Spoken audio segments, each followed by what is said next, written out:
Hey everyone, this is the second video in the series of how to escape or reverse the turtle position. One of my favorites, the fat roll. Today I'm going to show you guys a move.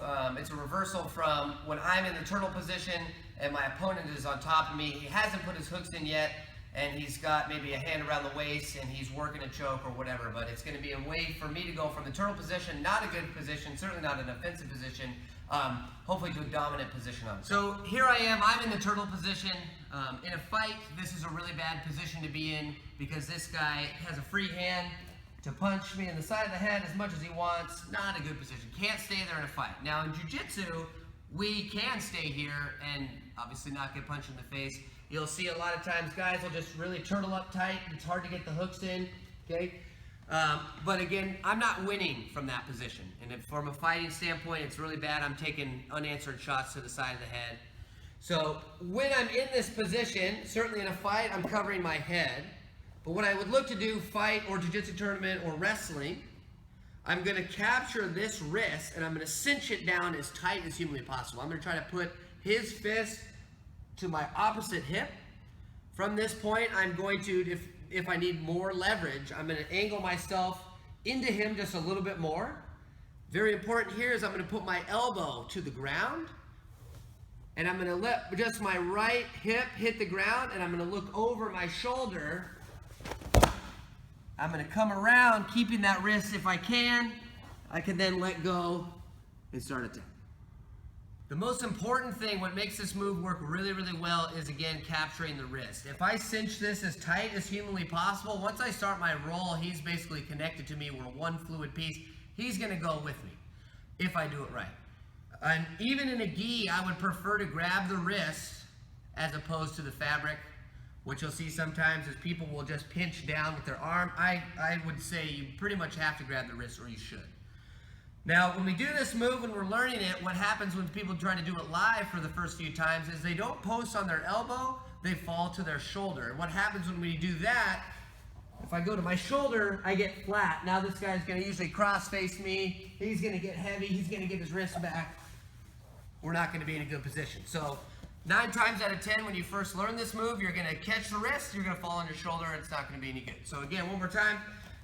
Cinch it tight. I'm going to put my elbow down, fall into my right hip, turn, and I'm going to keep that wrist until I've captured a more dominant position. I just rolled Joe. You're not always going to cleanly be able to turn towards the feet. A lot of times, especially higher belt guys, this position, these guys are going to start trying to climb up our back. So if he starts coming around with this arm here, I need to be very careful of my neck and other things like that. So if he does get to this position, I wasn't able to turn towards his body, I'm worried about this choking hand, is I'm just going to still continue to keep the wrist and I'm going to circle towards the head. So he got me in this position, I'm going to try to stay low. From here, I'm going to drive into him and I'm going to turn over the top, looking to kind of take more of a north-south position. So Joe has now been replaced with JR. Bigger guy here. The way that I showed the fat roll with Joe is going to work on this guy and guys like him. But I'm going to show another way that's going to add just a little bit more power to the roll if I really need that assurance to get a bigger, stronger guy moving over the top. So what I'll change sometimes with the big guy is I'll add elevation. I'll use a stand-up to then trigger my roll. I'm going to use gravity to help assist. I'm going to go from high to low. So when this big guy's on me, protecting my head if it's a fight, I'm going to grab the wrist. I'm going to step up. If I meet resistance or if I stand up, like I maybe would start to feel like I'm going to get pushed forward or I can't get my other foot off the ground, is I'm going to go from high to low. Elbow still goes to the ground. Still going to catch that wrist, come around. So one more time. I'm going to catch his wrist. I'm going to stand up hard. Maybe I want to just stand up to my feet. If I know that I'm going to meet resistance there, I'm just going to hit this roll. So I'm going to catch. I'm going to stand up. Elbow's going to go to the mat. Keep the wrist until I figure out a better spot. Kimuras are over here. I can start attacking that.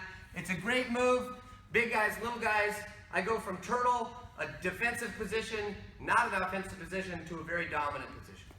Hey, if you liked the video, please subscribe. If you didn't like the video, please subscribe anyways. As always, too, please look for me on Instagram and Twitter at Ben_Egli. Thanks, guys.